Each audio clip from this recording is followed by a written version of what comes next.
that the sun shines down its power to all the world and makes the wind blow strong as it will.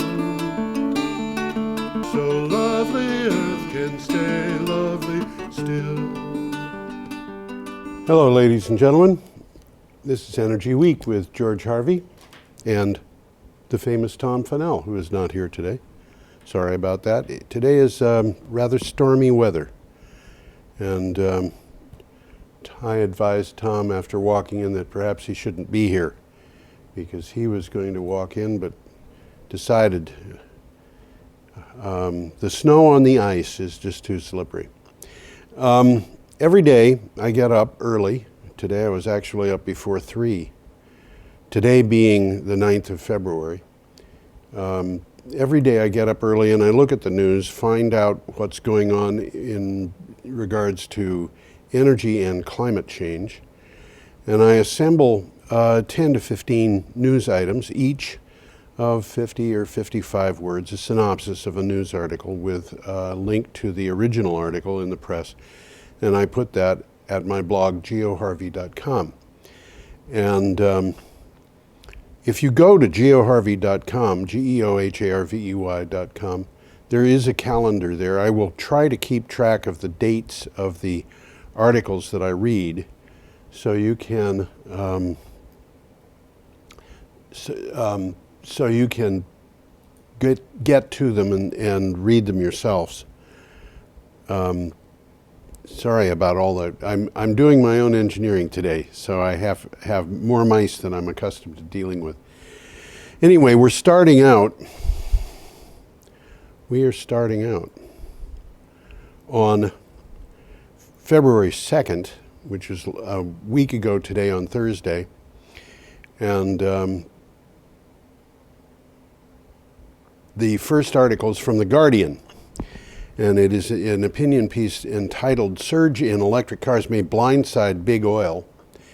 Oil companies were underestimating the global market for electric vehicles and could be caught unaware by weakened demand for petroleum within a decade, according to a report jointly issued by a financial think tank, Carbon Tracker, and the Grantham Institute, both based in London. The Grantham Institute is a part of the Imperial College, which is a large research organization in London, which is very widely, very highly regarded. And their statement that the surge in electric car sales might blindside big oil is I think, an understatement. And most Americans don't appreciate this. They don't really understand. I just did an article for Green Energy Times talking about electric buses. And one of the things that I found out doing that article is that there are 400 electric buses in the United States, including buses that are operating, buses that are on order, and buses that have been budgeted but are not yet on order. And that combination is, I should put this picture up so you can see it. This is a Faraday Future F91 prototype. That combination, it comes to 400 buses. In China last year, the Chinese bus factories manufactured and sold 115,700 electric and hybrid electric buses. And the United States is so far behind in this that it really is difficult for Americans to understand what the likelihood is for a future of electric vehicles. But anyway, this particular item, which appeared on February 2nd, you can go to the blog geoharvey.com and click on the February 2nd date on the calendar, and you'll find it among the articles that will come up. The next item here is from Politico.eu, and it says the Iraqi government has warned that a pair of pending deals with General Electric could be at risk if President Donald Trump's travel ban, according to the International State Department documents, to internal State Department documents. GE has sizable interests in Iraq including power contracts worth more than $1 billion and hundreds of employees in the country. This is a problem if the Iraqi government decides that it's going to turn against the United States because the United States is turning against it. The next item is from Sun and Wind Energy. Latest issue of the Federal Energy Regulatory Commission's monthly Energy Infrastructure Update tells us that newly installed capacity from renewable sources totaled 16,124 megawatts, or 61.5% of the total, surpassing combined installations of natural gas, nuclear, oil, and coal. Natural gas was 8,689, a little bit more than half as much as in renewables. Nuclear was 1,270, which is the largest amount it's had installed in decades. Oil, 58 megawatts, coal, 45 megawatts. And basically, we've had several years in a row when energy infrastructure being installed that is renewable is half or more than half of the total. And clearly, natural gas is an important piece of this, but coal has fallen practically off the map. And oil really was never very big, and nuclear power, American nuclear power is declining. There's no question about it. It has been for several years, as one nuclear plant has come on and 5 have gone offline. Okay, those were on February 2nd. We're up to February 3rd now, and we have a picture here that shows what's going on with coal. This is from Clean Technica. The graph that you see is a year-by-year bar and line graph showing coal in use in the UK. A new report from the Economist Intelligence Unit has concluded that Europe's coal consumption has been in long-term decline, and the region's reliance on it is not as uniformly high as many people assume. Much of the decline in coal for Europe has centered in the UK, which has been closing coal power plants regularly. And interestingly enough, there was a chart that appeared in the news today being February 9th, and this will be in our next Energy Week broadcast, the one coming up on the 16th. It shows basically something that looks like this graph on the right-hand 5 bars, but it's coal use in the United States. It's not coal use. It's new coal plants being installed in the United States, and they hit just about zero before the Clean Power Plan was put in. And it is impossible for me to imagine how President Trump can possibly resurrect coal. And in fact, other information coming up makes me wonder whether it will be possible to keep oil and natural gas alive after the next couple of years go by, because the costs of the lowest cost power we've got is wind. The second lowest is solar, and solar plus storage, which is a 24/7 approach to power, particularly when the storage can be charged by wind when you have long periods of cloudy weather, is cheaper than natural gas peaking plants or nuclear plants. Storage is cheaper than natural gas peaking, but solar plus wind is cheaper than solar plus wind is cheaper. Solar plus battery storage is cheaper than coal or nuclear, and it is competitive, becoming competitive with natural gas. It probably will be within the next 2 years. And when that happens, it's more secure in the long term because there's no dependency on prices of fuel. All right, that was from Clean Technica. Our next item is from VT Digger.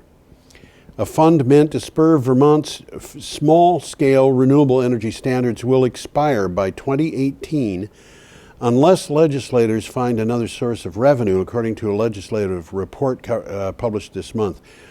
The state's Clean Energy Development Fund holds more than $5 million, but the payments that generated that amount have ceased. Those payments came from the Vermont Yankee Nuclear Power Plant, as I recall. Still on February 3rd, we have this item from The Ecologist. And this is important. It's an opinion piece, but it speaks, there's a lot of fact in here. The title is not just Toshiba, the global nuclear industry is in crisis everywhere. The collapse of Toshiba and the direct result of its failing nuclear ventures is indicative of a crisis that by nuclear contractors and utilities worldwide. Another sign of the poor outlook for the industry. No major commodity had a worse 2016 than uranium. The nuclear industry has been looking for a nuclear renaissance, I think, for about, well, my recollection is that it's been going on for over 10 years.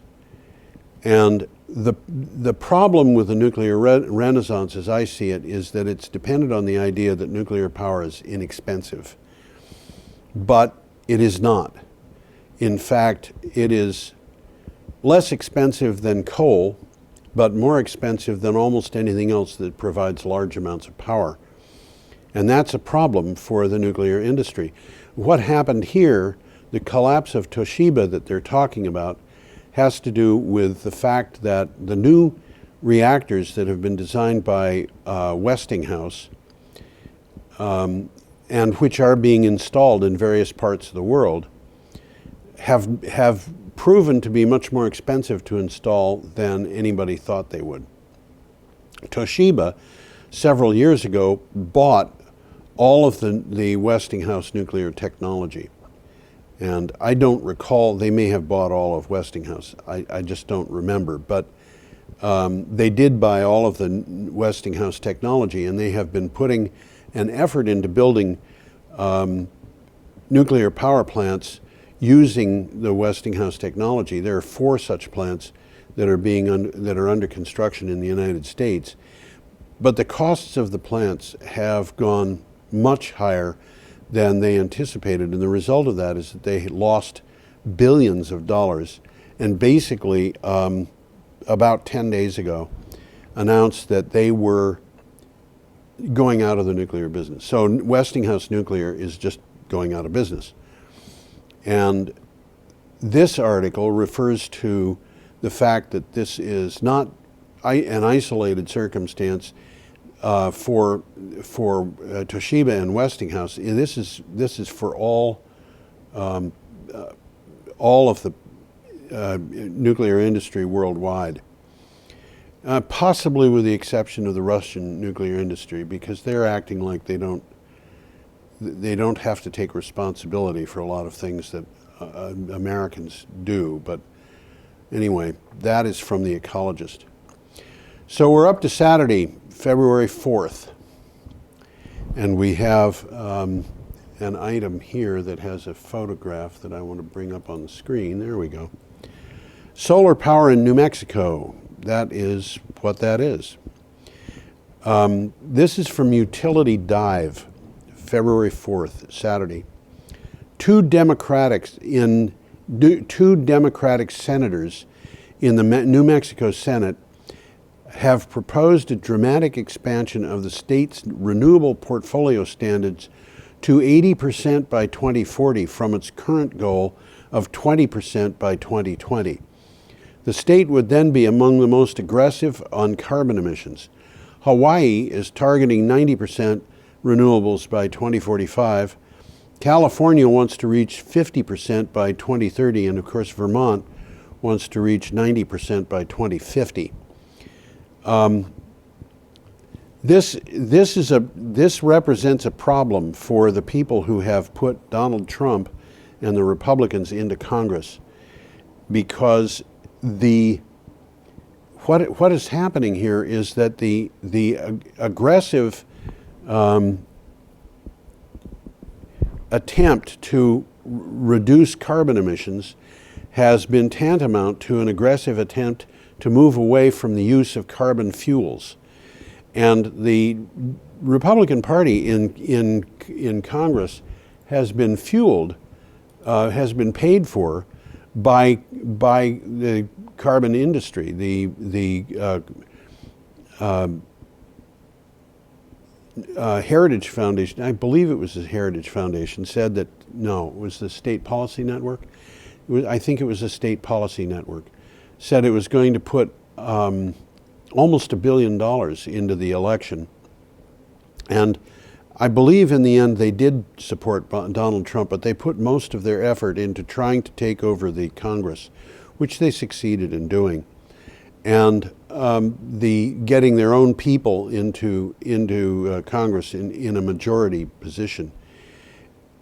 The problem that they've got is that as renewables become more competitive with fossil fuels, and as states, whole states, are moving away from the use of fossil fuels and toward the use of renewable power, it's putting a real pinch on the fossil fuel industry that provided the financing for those campaigns.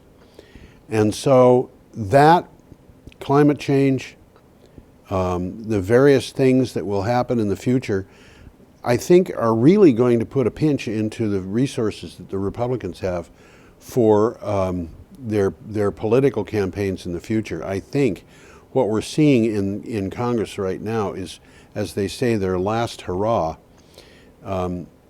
Donald Trump has been alienating people so fast. I know that there are people who support him. I know people who supported Donald Trump think he's doing just fine. But the people the majority of the people that I know in Vermont, I can't think of a Vermonter who I mean, I can actually, I take that back. One person I know who supported Donald Trump. Anyway, that was from Utility Dive. And now we are up to a piece from Digital Journal, which is about Denmark's Dong Energy. Dong is an acronym for Danish Oil and Natural Gas, DONG. Already a leader in green energy technologies, has announced that they will become 100% carbon-free by 2023. I want you to notice this is Danish oil and natural gas is going carbon-free by 2023.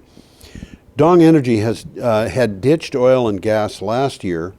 The company has created a portfolio of renewables based on leading technologies of offshore wind, bioenergy, and energy solutions. They have, as they go to being coal-free, they are going toward 100% renewable power. And Denmark is almost there already. Denmark is in an area of the world, excuse me, where the offshore wind power is producing huge amounts of power. Two of the neighboring states in Germany, being Schleswig-Holstein and Mecklenburg-Vorpommern, produce more than 100% of the energy they need from wind power. And I should not say from wind power, from renewable power. And although they still run coal plants in Mecklenburg-Vorpommern, they do that because they're under contract and have to provide power to other parts of Europe. Anyway, that was from Digital Journal, and those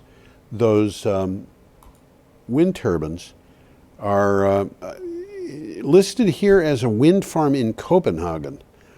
So I don't know how close that actually is to Copenhagen, but it's got to be close. I'll take that back.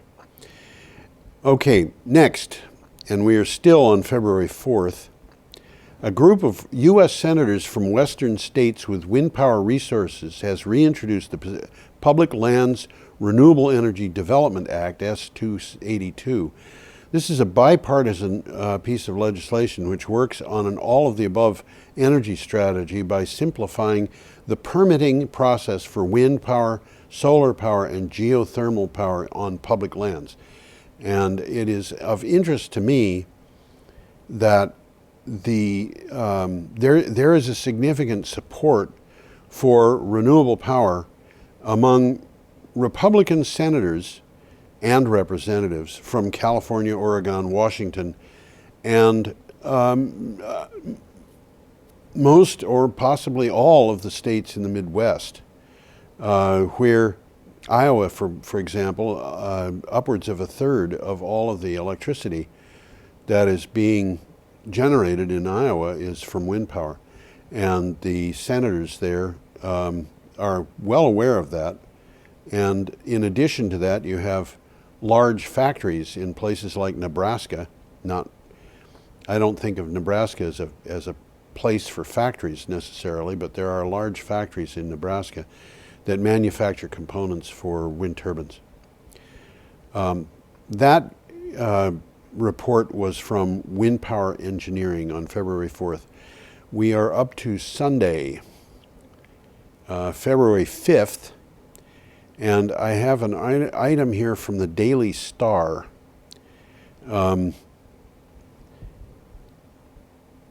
Urgent action is needed to prevent salt intrusion causing severe damage to rice production and loss of drinking water in Vietnam and Bangladesh, according to reports from the World Bank and the Norwegian Institute of Bioeconomy Research. The report says that sea level rise threatens large area of land that is currently highly productive.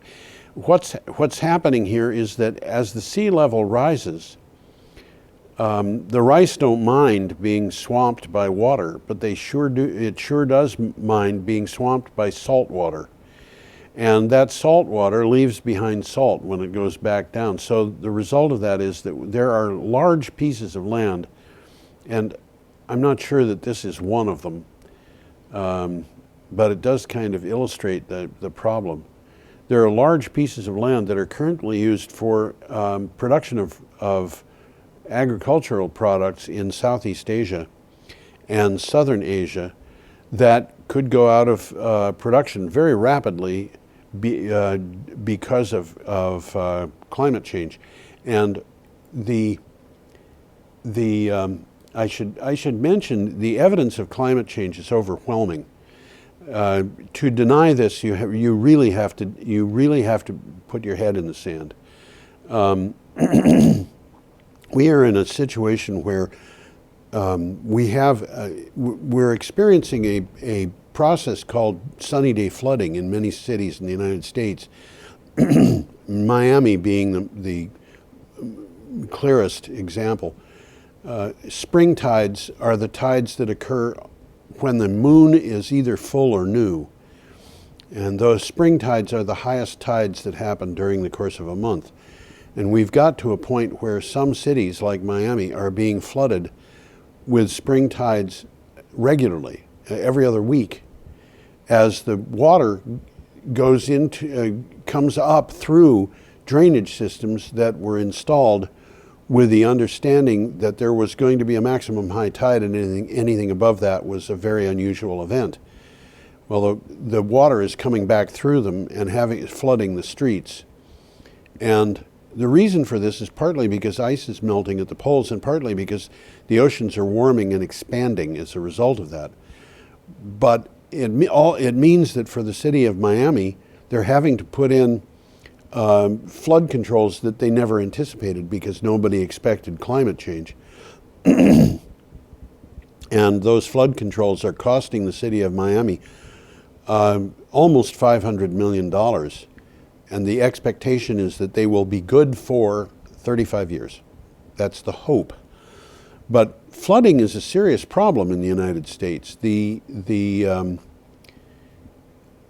In 1978, the total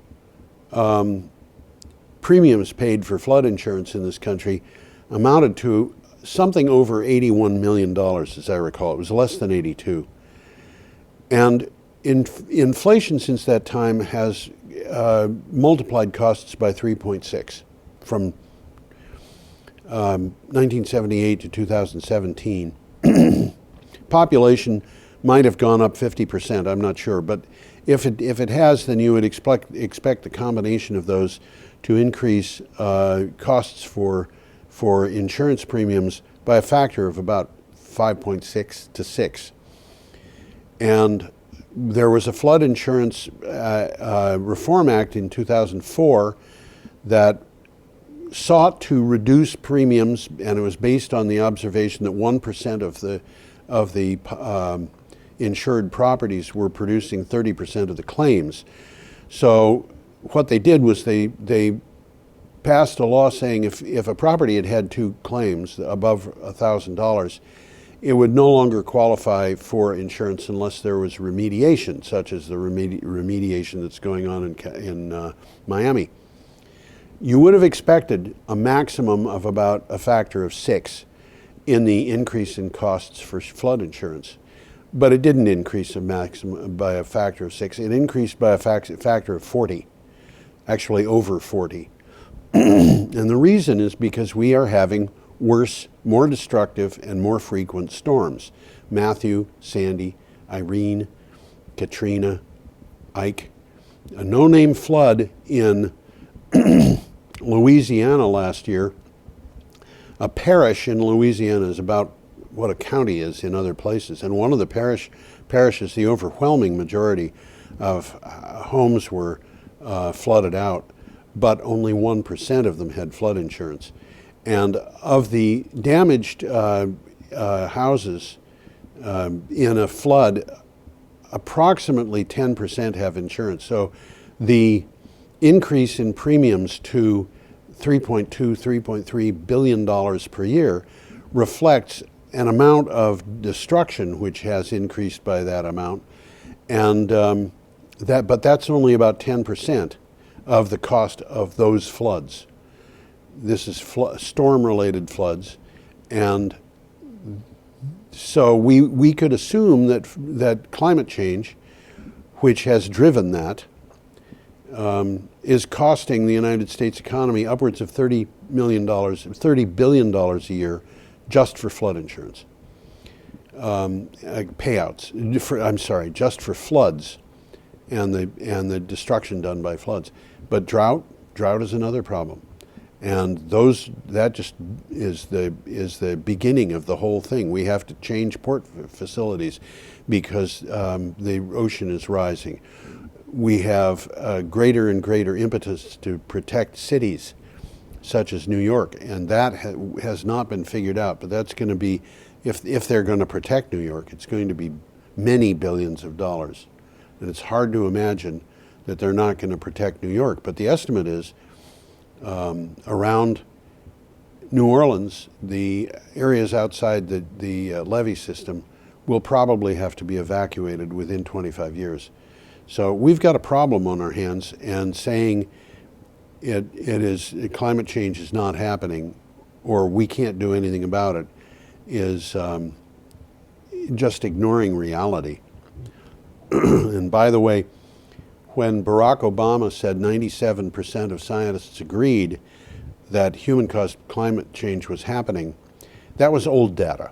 That was not current data. And there were several news media that took that up to see what was current. Several of them did surveys of scientists who had published about in journals relating to climate and meteorology, weather. But instead of asking, do you believe that human-caused climate change is happening, they asked, do you believe that human-caused climate change is not happening? The surveys that I'm aware of all came up with the same percentages, but the biggest of them by far were done by MSNBC, which surveyed almost 70,000 scientists, and they were able to find 4 who said that human-caused climate change was not happening. And I've said this on this show before, I'll say it again just for the fun of it. My take on that is I would expect to get more than 4 positive responses if I went to 70,000 physicists and asked them, is it true that you believe you are the reincarnation of Isaac Newton? What we're talking about here is a matter of science on the one hand, saying human-caused climate change is happening, and very self-interested groups who want to continue selling products that cause climate change saying that it's not. You can pick who you want to believe, but we have to act on it or we're going to be in trouble. Our next item is from, this is also still from February 5th, Sunday. The last item was from the February 5th. This is from a publication called NBCnews.com. I wonder who they are. The Trump administration's strict restrictions on immigration, declarations about climate change, and reported overtures to an anti-vaccine activist and pledge to repeal the Affordable Care Act have turned some in the science community into militants. They will march on Washington and perhaps other cities on April 22nd, Earth Day. I want to point out here, by the way, that there was a president who backed the first Earth Day, and his name was Richard Nixon. And he also did a number of things that that supported the environment and environmental work, and he was following in the footsteps of other Republicans and Democrats. But what I'm pointing out is that real conservative Republicans have historically been environmental, pro-environment. And the current administration is not real conservative Republicans. They're something else. And I think that it is a shame. I used to be a Republican until I saw that the Republican Party was being purchased. And the real nail in the coffin there for me was the planting hardiness zone maps that were released by the USDA. They are released by law every 15 years. And they were released in 2005 when George W. Bush was in the White House. And within 2 weeks of their release, they were recalled. And the USDA was informed that it was to republish the old 1990 maps. And the reason this happened was because just by comparing the two maps, you could see that climate change was happening in the United States.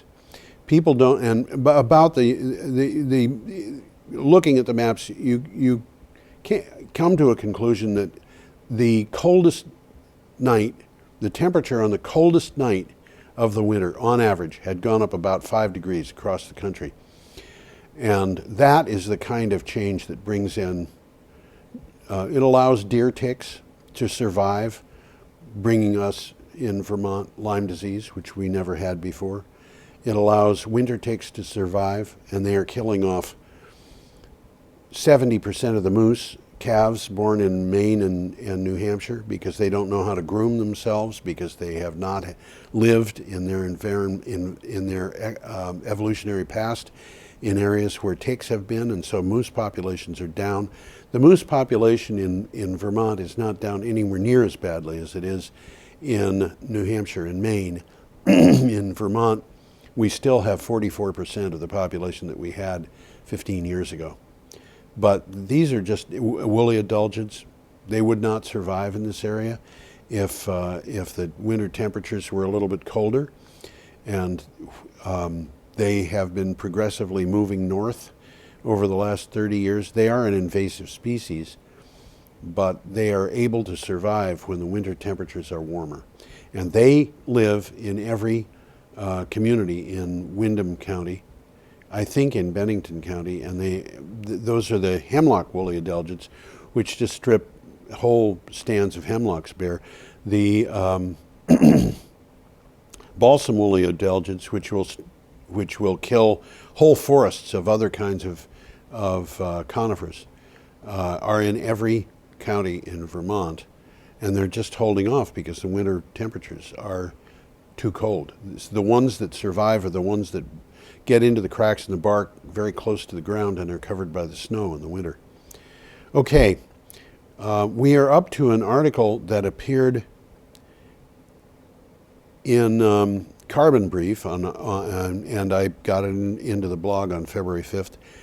An article in the Mail on Sunday stunningly claims, quote, world leaders were duped into investing billions over manipulated global warming data, end quote. It accuses the U.S. National Oceanic and Atmospheric Administration of manipulating data. However, a fact check by independent researchers validates the data that NOAA published. Now, this particular article, what happened is Mail on Sunday, which is the Sunday edition of the Daily Mail, a kind of notorious British tabloid, was in contact by an American scientist who had retired from NOAA, the National Oceanic and Atmospheric Administration, who said that the strict vetting procedures that he had introduced that made sure that data was properly used were not being followed when NOAA put together a report that it published quickly so that it could get it before the COP21 agreements were signed. And he was upset because procedures were not followed. The Daily Mail turned that into, or the Mail on Sunday turned that into the idea that the data was manipulated and therefore somehow fraudulent. This was picked up by other publications in the United States which accused NOAA of fraud and said that the data that it was talking about was data that showed that climate change had not slowed down when they had said it had. This turned in turn into an assertion that climate change had slowed down after all, or an implication, I should say. None of that stuff was real, and you don't need the NOAA data to know. In fact, 1997 was a record year for global warmth. It was beat by a wide margin in 1998. And to catch up with that wide margin, you can't have a record every year. Took a little while, but the 1998 record was beaten in 2005. That record was beaten in 2010. That record was beaten in 2014. That record was beaten in 2015. That record was beaten by a wide margin in 2016. And the idea that this represents some kind of slowdown is a fraud, which was perpetrated by people who make a lot of money getting fossil fuels out of the ground. So, you know, this is not good data, and the material, the fact check by independent researchers validating that data, just validated the data. Anyway, we are up to February 6th. And what we have here is, now let's see, we're up to February 6th, and I have to find out where my cursor just went. Ah, yes. What we have here is a picture of soybeans. When I first saw that, I said, clover. No, not clover. You don't plant clover in rows. This is from HPPR. And it says, in America's breadbasket, the economic realities of climate change are a critical business issue. But frank discussion is often complicated by politics and social pressure, so they get disguised as something else. Perhaps no one is as aware of climate and impact on the earth than a farmer, and the New York Times recently featured one from Kansas. There's a lot of information in this article. If you go to geoharvey.com and you look for February 6th, you can find this. There's a lot of information in there. It's not just flooding that is being caused by climate change. It's a lot of other things, including problems with water, problems with drought, problems with other kinds of weather issues, water tables. Basically, it's kind of you name it. That field, by the way, was a no-till field, and the idea behind the no-till field is that if you till the land, you're turning it over in a way that did not happen naturally, and that makes it possible for plants to grow in ways that are very productive, that are also not natural. And part of the problem that you have with this is that it upsets the ecosystem, the micro ecosystem in the soil, and ultimately is bad for the soil, and you can store carbon, by the way, in the soil and do it very effectively. So the no-till system is an advance. Unfortunately for Monsanto, it doesn't make them as much money as they would like. I'm trying to find my cursor again. Okay, electronics news is the next item up. And this is a South Australian company called 1414 Degrees, and 1114 degrees, developed technology to store electricity as thermal energy by heating and melting containers full of silicon at a cost a tenth of the cost of lithium-ion batteries. Silicon is the second most abundant element in the Earth's crust, and 1 ton, this is a metric ton, can store enough energy to power 28 houses for a day. Interesting. I can't really go into that in detail. The article didn't say a whole lot about it, but it is an interesting development that they would do that. Silicon, by the way, is also used for manufacturing computer chips and photovoltaic panels, and in those circumstances it's expensive, but that's because it has to be high purity.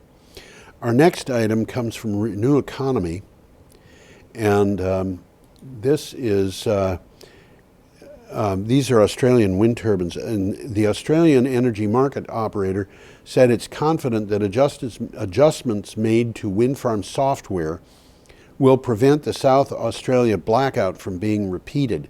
He said the blackout in South Australia in September has set off a huge political debate about renewable energy across the country, but it would not be repeated.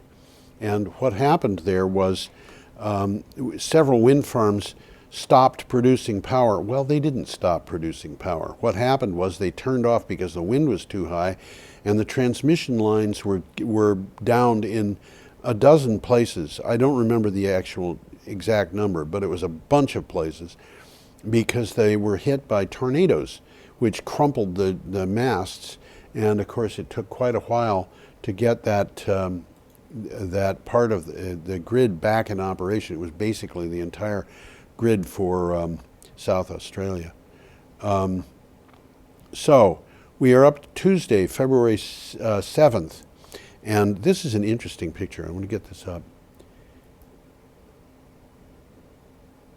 There we go. These are solar-powered houses in Germany, and just look at those roofs, my gosh. This is an opinion piece called 6 Reasons the Clean Energy Revolution Doesn't Need Trump's Blessing. It's from Inhabitat, and this is February 7th. As much as Trump and his oil-soaked administration want to make fossil fuels great again, the global clean energy revolution is getting to the point of being unstoppable. Here are a few reasons the renewables revolution will continue without Trump's blessing. There's 6 reasons there, and I think they're all pretty well known to people who watch this show regularly. So I'm not going to go into that. If you want to see the reasons, they include things like the price of solar power has dropped so fast that it is, and in fact, the next item coming up, I'll just read it. It'll tell you how far and how fast. This is from Clean Technica, also February 7th. According to Green Tech Media, Sunshot has shattered the 2020 goal of achieving $1 a watt for utility scale solar costs 3 years early. Founded in 2011 when Stephen Shu was the U.S. DOE secretary. The Sunshot goal was to get utility scale solar costs down to $1 a watt installed. In 2011, the cost stood at $4 a watt. They gave themselves until 2020. They gave themselves 9 years to do this, but it took them only 6. And that speaks to how fast. You know, I remember being at a Sunshot, small Sunshot conference that was being conducted in Vermont, and the question was, would we get there? And the answer was, we hope to. And that was about 3-4 years ago. So, you know, the expectation that they might get there was just really a hope. But the cost of solar power is now cheaper than almost anything else. Our next item is from Waste Today magazine. Waste is really a fascinating area for this entire endeavor. Southern California Gas Company, Los Angeles, along with CR&R Environmental, a waste management company in Stanton, California, announced they have begun construction of an 8-inch pipeline that will bring carbon neutral renewable natural gas into the SoCal gas distribution system for the first time. This is gas that is manufactured on demand, basically from biological waste that can be biodigested. And California lagged Vermont for years in biodigesters. We had 16 when their first one was installed. But the idea of having natural gas pipelines that are intended to carry natural gas is a dedicated pipeline for that system, that purpose is really kind of new. The idea of putting the natural gas pipeline in northwestern Vermont all the way down to Middlebury was something, by the way, that Middlebury College supported, because they were hoping that biodigesters that produced gas that they could use would be able to deliver natural gas to them through that pipeline.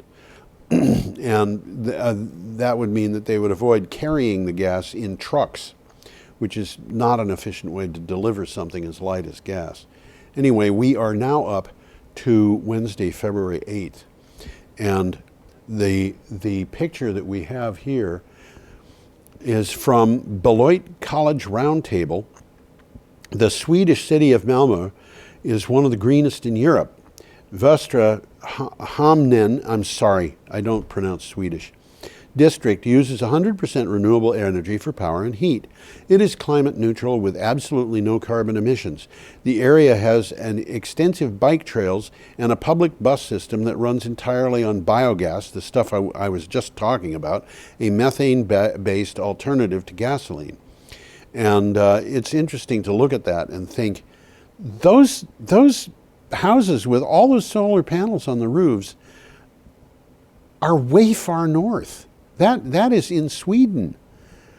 Oh well, I remember when I was in college hearing people talking about peak oil, and one of the things that came up was solar power. And this was, in the late 1960s, we were talking about solar power, and friends of mine said, I don't know that it'll ever happen in places as far north as New England. Well, it's happening in Sweden, and there is no part of Sweden that is as far south as the northernmost part of Germany, and there is no part of Germany that is as far south as the northernmost part of Vermont. So this is pretty far north. The next item is from CNN. The U.S. Army Corps of Engineers will grant an easement in North Dakota for the controversial Dakota Access Pipeline, allowing the project to move forward toward completion despite protests. President Donald Trump had signed executive actions to advance approval of the pipeline and others almost as soon as he took office. And by the way, the Army has granted that easement, and the company doing the pipeline says it is going ahead with it immediately, but the Standing Rock Sioux say that they are taking the matter to court. My bet is that the pipeline will be completed before the court reviews the case, and my bet is that the people who invested in that pipeline stand to lose a huge amount of money, even if they win the court cases, because natural gas will, shale oil will become obsolete very, very soon. Our next item, and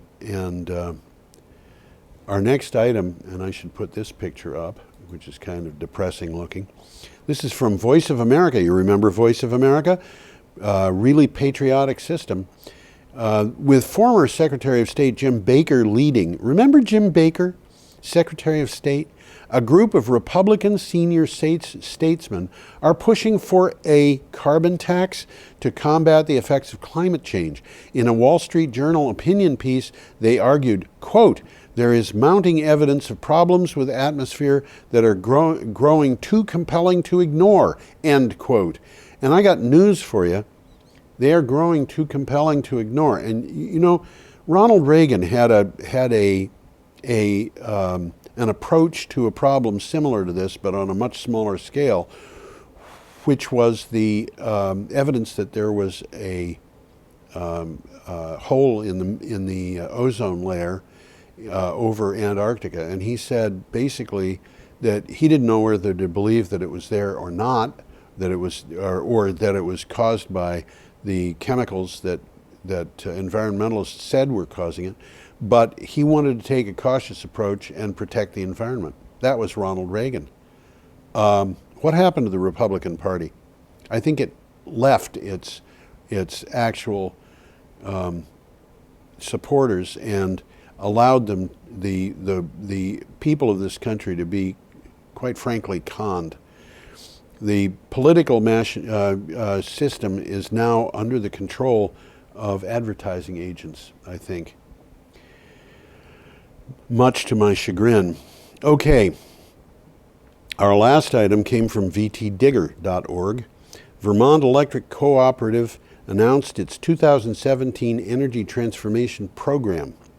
In 2017, opportunities include financial incentives for members who install cold climate heat pumps, purchase or lease electric or plug-in hybrid electric vehicles, or transition away from generators to power their homes or businesses. And Vermont Electric Cooperative has been not heard about in the news as much as Green Mountain Power, but it's had some interesting operations in the past. So that is the last of our material for this week. And I'm sorry the show is a little bit short this week, but you know, Tom Fennell, I walked into the show. The day yesterday was warm, approaching 45 degrees. There was a lot of snow on the ground. It melted. The ground was covered with slush. The driveway was covered with slush. The streets were covered with slush, and then the temperatures just dropped and everything turned to ice. And then we had light snow on top of that. And walking in here today, I almost fell down on several occasions. So I called Tom when I got here, and he was planning on walking in too, and just said, if you come in here, the risk of your falling down and breaking your leg is too high. And if that happens, you're going to wind up having to stand in line in the emergency room, which is uncomfortable with a broken leg. Anyway, on Tom's behalf and on mine, I will say, have a happy week, a perfectly lovely week. Let's do this. Have a perfectly lovely week. See you next time, and enjoy everything until then. I would hope gentle rains can fall upon the land, so lovely earth can stay lovely still.